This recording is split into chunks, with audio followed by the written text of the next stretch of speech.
Steel City. Is everybody ready to go? Let's proclaim the greatest radio show. Welcome, fans, to our Week 10 edition of the Steelers Preview. I am your host, Jim Sella. I am in studio with my man, Jay Dash. How you feeling tonight? All right, man. Ready for the Steelers game this weekend. I'm pumped up. It's a big game, even though we're going against a bad opponent. Bad opponent. Steelers are coming off of 3 straight great games. Well, at least 2. Houston games kind of iffy. At least we won. 3 big wins. The problem I'm having is they all came at home, and when you look at Ben's stats here, he has 18 touchdowns at home and 1 interception. He has 4 TDs and 2 interceptions on the road. Yeah. So it's totally different. Right. And before we get into this, who would have thought we'd go 3-0 in those 3 home games? Oh, I picked them to lose them all pretty much. Yeah. The last one I picked on purpose to lose, but the first 2 I thought they were going to lose. Yeah, huge. It's really big for them to go 3-0 in those games, because if we can beat the Jets and beat Tennessee, we're sitting at 8-3, and your prediction of 10-6 and my prediction of 11-5 actually have a shot at happening, and we won't look so dumb. Right now, your prediction looks a little better. 12-4 might even be possible. Hey, let's see. Well, the Steelers are going into New York this week. It's a 1 o'clock game. Pittsburgh is favored by 5. The over-under is 55, which I think is pretty high. I don't think Ben's going to throw 6 touchdowns. The Jets have a pretty good defense. A couple players out for the Steelers. Troy Polamalu's out and Ryan Shazier are both out. They got hurt in last week's game. Shamarko's out with a hamstring. I'm not sure if he got hurt in last week's game. Did he even play? I don't really remember. I was wondering seeing why him. Will Allen came in the game when Polamalu got hurt. I was like, what are they doing? But this makes more sense now. I mean, he's been hurt pretty much all season. So is Shazier. These are big injuries. It's hard. They don't really show because, we are winning, and they've been out so long. But if we had them back, it would be even better. Yeah, so let's hope we can get them back for the stretch run, especially Troy. You think you can win this game against the 1-8 Jets without Polamalu. You need him for the playoffs. And same with Shazier, really. I mean, they're both they're staples of your defense right now. You need them to be there for the games that are important. Yeah, I expect the Steelers to win this game, like you said. But as I was saying earlier, on the road, it's totally different this season. They still have a hurdle to leap here. They're only 2-2 on the road. And, they did score 37 points at Carolina. But against Cleveland, Jacksonville, and Baltimore, they had 33 total points combined. The Cleveland game and the Baltimore game, they're a little different than Jacksonville because they're division games, so you always expect a closer game in the AFC North. Jacksonville, we should have just blown them out. See, I'm actually expecting this week's game to go a little bit like that Jacksonville game. Jacksonville wasn't a good team going into that game, and we only beat them, 17-10? I wouldn't be surprised if the Steelers kicked 4 field goals and won this game 12-7.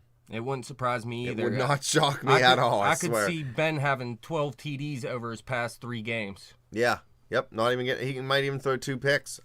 The Steelers, we said this last week, they play up to their competition, they play down to their competition. When they're playing a bad team, something about them they lose focus and they end up playing a terrible game and almost blowing it.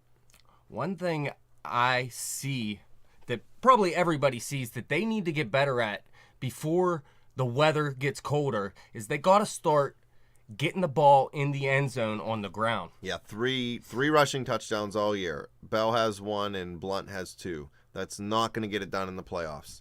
The one thing I do like on the road about their rushing game is they're averaging 5.5 yards per carry compared to just 3.3 at home.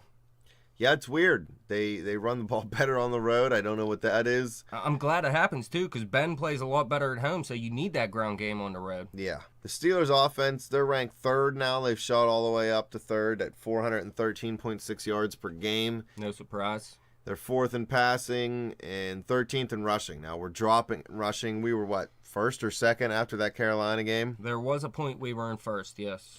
We are all the way up to 7th in scoring now at 27.6. That's amazing. And did you know that the Steelers have scored 30 points 5 times this season? The only other times they did that was 75 and 79. And they did it 7 times. I did not know that. Yeah. Listen to this. They scored 124 points over their last 3 games. Yeah, that's ridiculous. What is that, 30-some points a game? Yeah. No, 40 41 points, 41.3. Yep.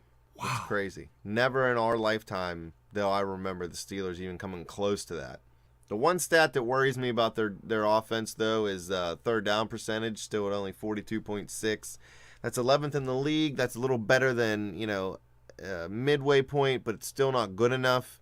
If you're not going to be able to run the ball well in the playoffs, you got to stay out there on third downs. Yeah, and another problem is their third down percentage has risen over the past couple weeks, but it's all been at home, so we still have to see them do it on the road. And another stat here, Ben home to road splits. Ben has 361.2 yards per game at home and just 228.5 on the road. I don't know what it is, man. I really don't. I wish I could explain it better for you. He's gotten hot recently, too, so this could carry over. We have to see it. Hey, he could be having an MVP season. If he keeps this up and he doesn't get any MVP votes, it's fixed. 22 touchdowns to 3 interceptions. Ridiculous. He will definitely get MVP votes if this keeps up. Now, just remember, though, he just had 10 touchdown passes a couple weeks ago, so we have to see if he can carry it over. Obviously, we're not looking for 6 touchdowns out of Ben anymore this season. I mean, it would be great, but I don't think it's going to happen. Another stat that I don't really like is the Steelers lead the league in penalties this year. They have 80 penalties for 643 yards. 643 bleeping yards. You got to be kidding me. That is terrible, but a lot of that came early in the season when we looked at them as a bad team because they were playing like a bad team. Yeah. And then last week it came back up after it went down for a few weeks, but that was because Baltimore was being a bunch of pricks. And they just had to do something. Yeah, that low hit on LeGarrette Blount this week, that was pretty dirty. T-Sizzle. I hate that dude. Yep. I've always hated him. People think that Hines Ward interview was so great. I would have spit in his face if I was Hines Ward. Bleep you, Terrell Suggs. So like we said a little bit ago, Big Ben is, I guess, on pace for an MVP season if he keeps this up. He's second in the league in yards with 2,720. That's more than Manning, more than Breeze, more than Brady. Huge season. He's on pace for 5,000 yards passing. Yeah, 22 touchdowns already, only 3 interceptions. That equates to a ridiculous quarterback rating. I forgot to write it down, so sorry I don't have it for you, but it's just ridiculous. That's all you need to know. Yeah, really, if he could continue this, it would be one of the greatest seasons in NFL history, really. Yeah, let alone one of the greatest in Steelers history. But we know it gets colder, and that's why I'm worried about these rushing touchdown totals right now. Yeah. No Steeler quarterback has ever led the NFL in passing. Bradshaw led the AFC once with 2,915, and that was in 1978. I definitely believe that. Bradshaw only has 7 300-plus yard passing games, I believe, and three or four of those were in the playoffs. So, yeah, I definitely believe that. Ben's record, he's definitely on pace to break all of his records, like a little over 4,000 yards in 2009. His record of 32 touchdowns in 2007, he only needs 10 more. You think he'll get there? Well, you got to figure he had, 10 touchdowns through 7 games? Oh, 7 games. He had 10 touchdowns through 7 games. So, yes, he can definitely do it, but will he? I don't know. We'll have to see. There's a lot of road games left. And there's all this talk about the Steelers offense and going into the no huddle, protecting Ben, getting onto the line quick. Ben Roethlisberger's been sacked 23 times this year, and 12 of them has been when we were in the no huddle. So it's not working for us like it did last year at the end of the year. Really? I mean, since we've been winning, it hasn't been no huddle. No, it's been a lot. Even if it was a no huddle, it was a slower pace. We just didn't huddle. We didn't hurry. You know what I mean? We just kind of stayed out there and got up to the line. Hey, it doesn't matter to me. As long as you're moving the ball and scoring in the red zone, you can do whatever you want. Well, Ben's favorite target, Antonio Brown, is absolutely killing it this year. We talk about it every week. He has 71 catches for 996 yards, 8 touchdowns. He's first in catches and yards and 4th in touchdowns. Him and Ben are going after MVP if they keep this up. If you're going to give a receiver MVP, he has the best chance this season, but it's not going to go to Brown, obviously. It would go to Ben way before it would go to Brown. But his streak's still alive, that 550-plus for 25 straight games now, ever since he was the number 1 receiver in Pittsburgh. and he's doing it every week. And what helps him even more, Martavis Bryant.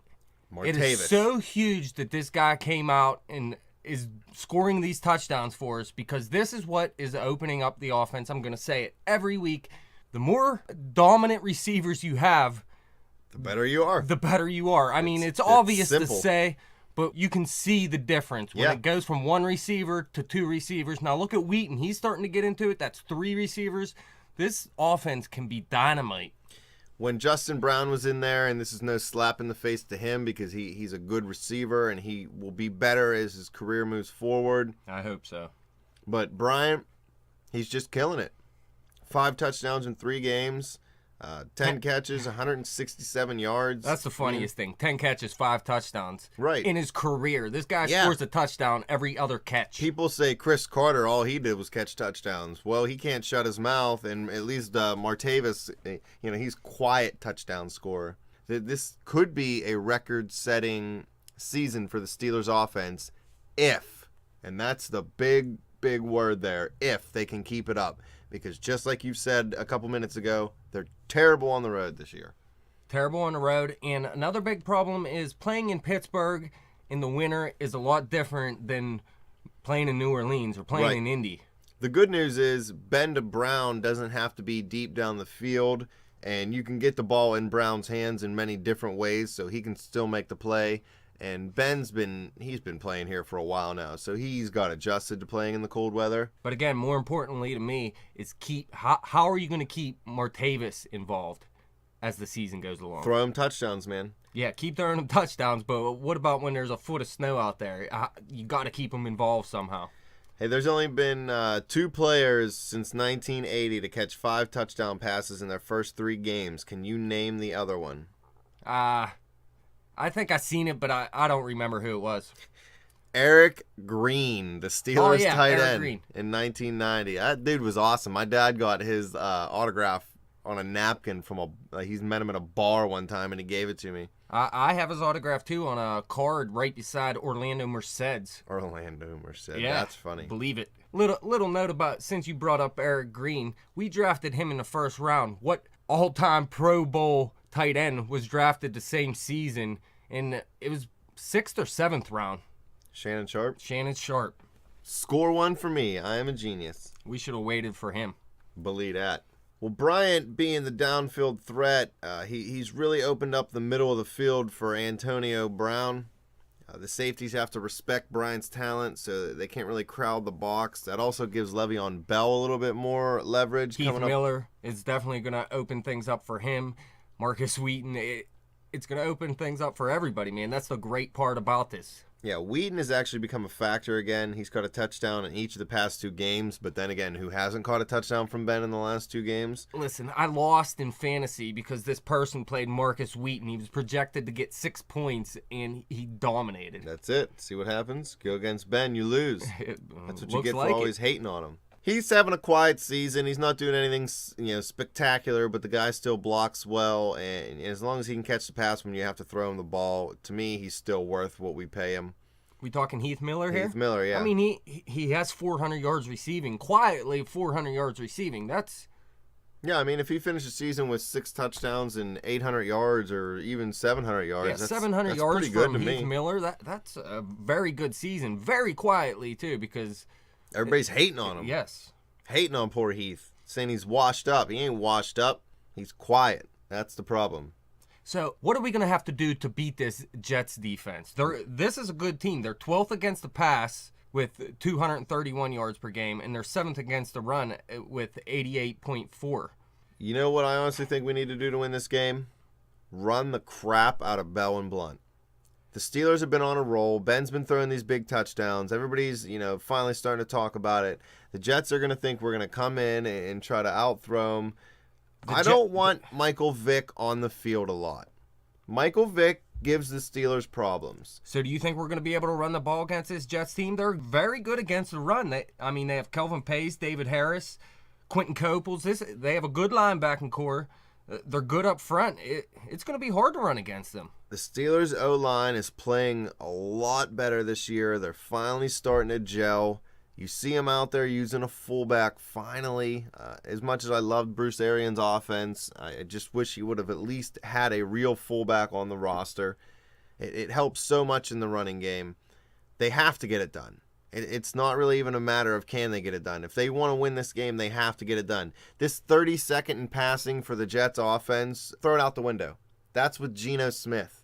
Right. This is Michael Vick now. I'm not saying he's the Michael Vick of 10 years ago, and he's going to run around and score 45 points, but we always struggle against running quarterbacks. Our defense over pursues, they leave a wide open lane, and he gouges us up the middle, or he moves to the left and throws 5 touchdown passes to, what was his name, Algie Crumpler?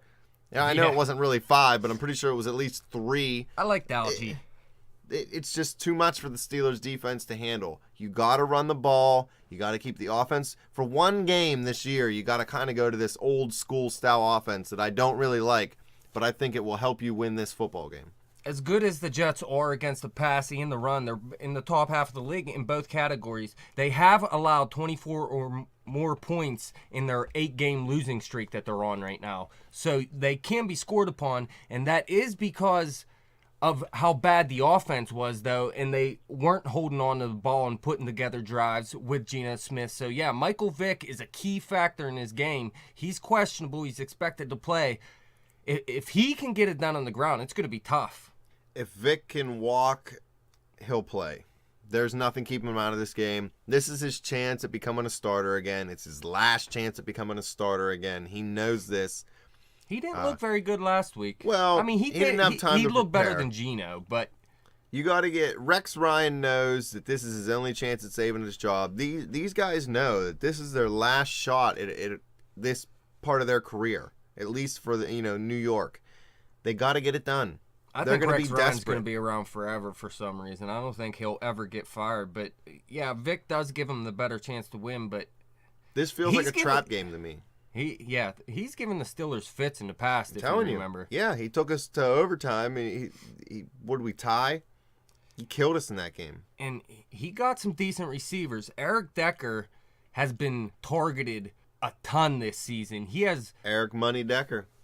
I've never seen him targeted this much, though. He had 9 catches last week with a touchdown, and every game he's having 9, 10 targets, 11 targets, 12 targets, 9 targets. It's every game like this, and he's getting it done. And then they bring in Percy Harvin a couple weeks ago, and with Vic, it shows. He had 11 catches for 129 yards last week, including a 65-yard kick return.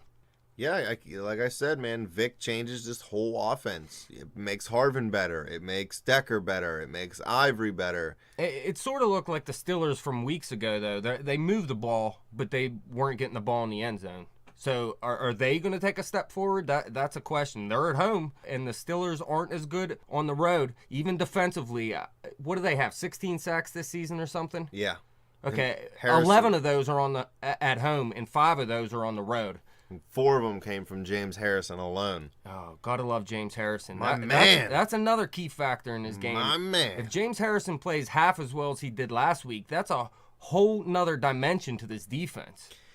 Yeah, that's what I want to get into now. We keep talking up Michael Vick, and I don't want everybody to turn the channel thinking that we love Vick or have a man crush on him or anything. I But want to talk Chris Ivory, too. it's just the mobile quarterback that gives us problems.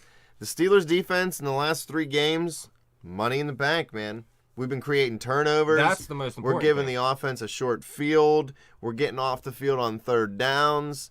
We're doing everything a defense needs to do to be successful in the league. But can we keep it up?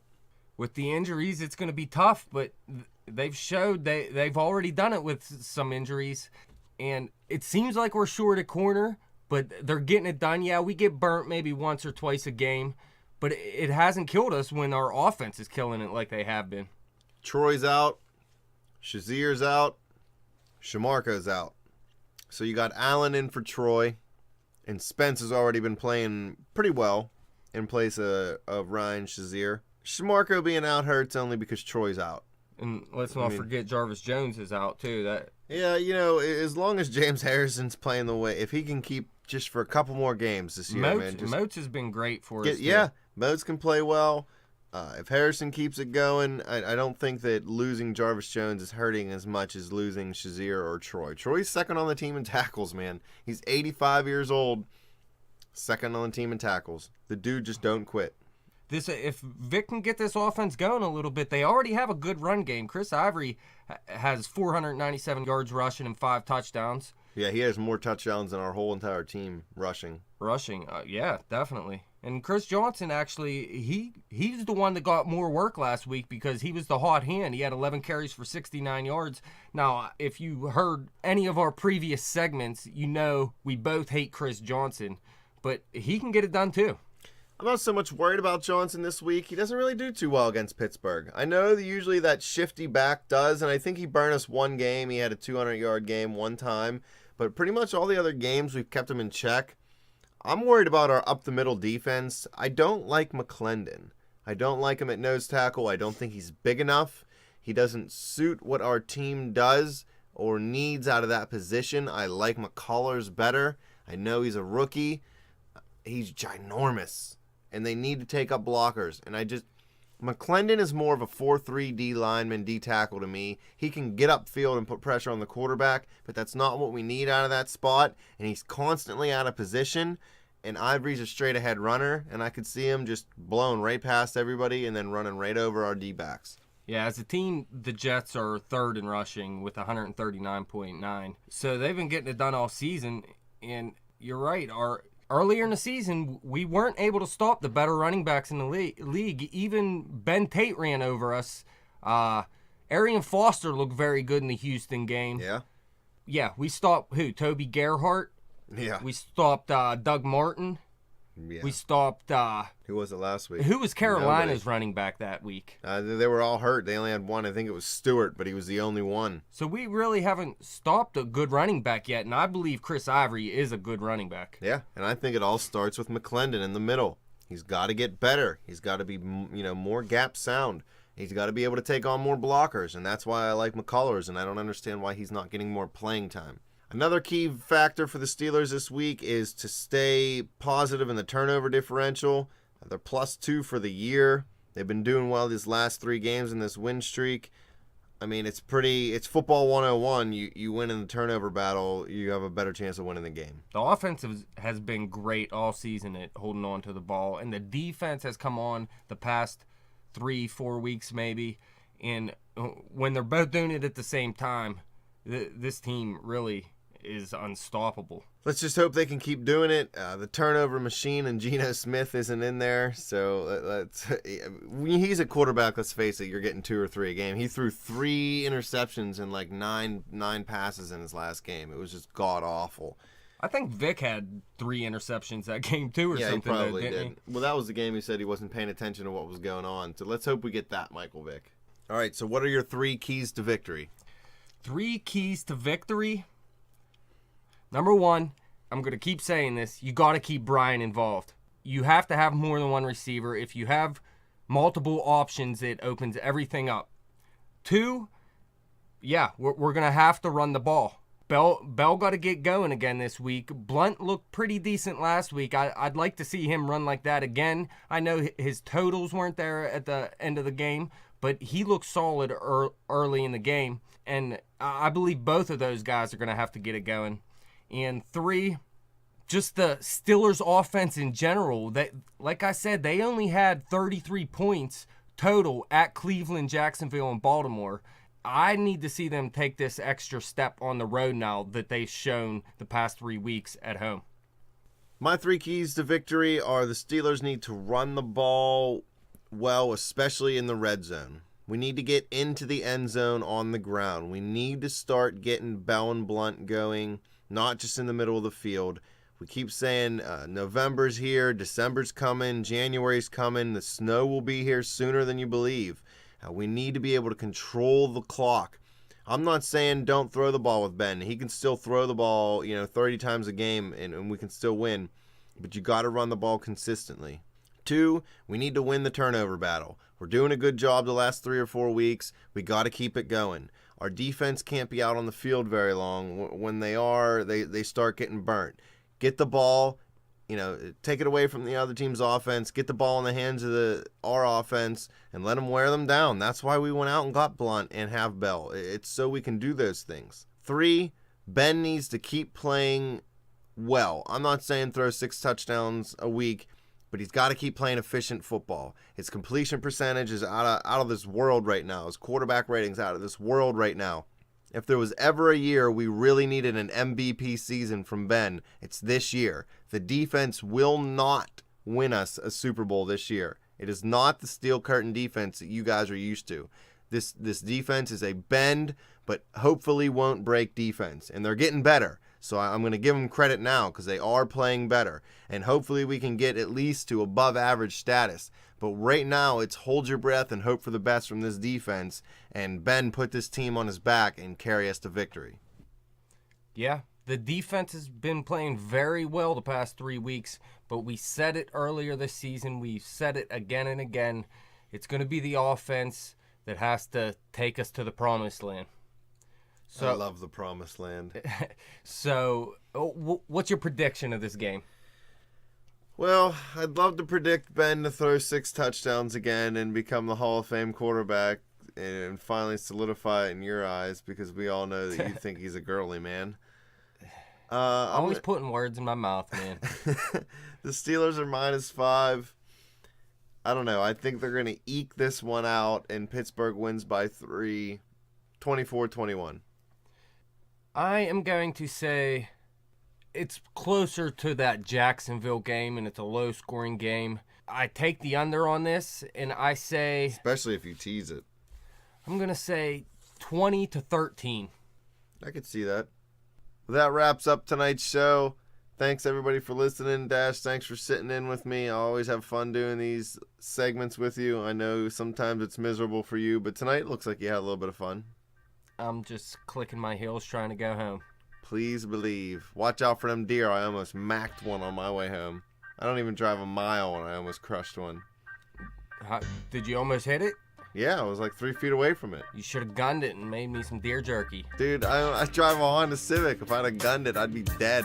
I wouldn't even be here right now. You'd be doing the show by yourself and you'd be even more miserable. It needs a new host anyways. Yeah. All right. Thanks, everybody. Have a good night. Do work. Peace.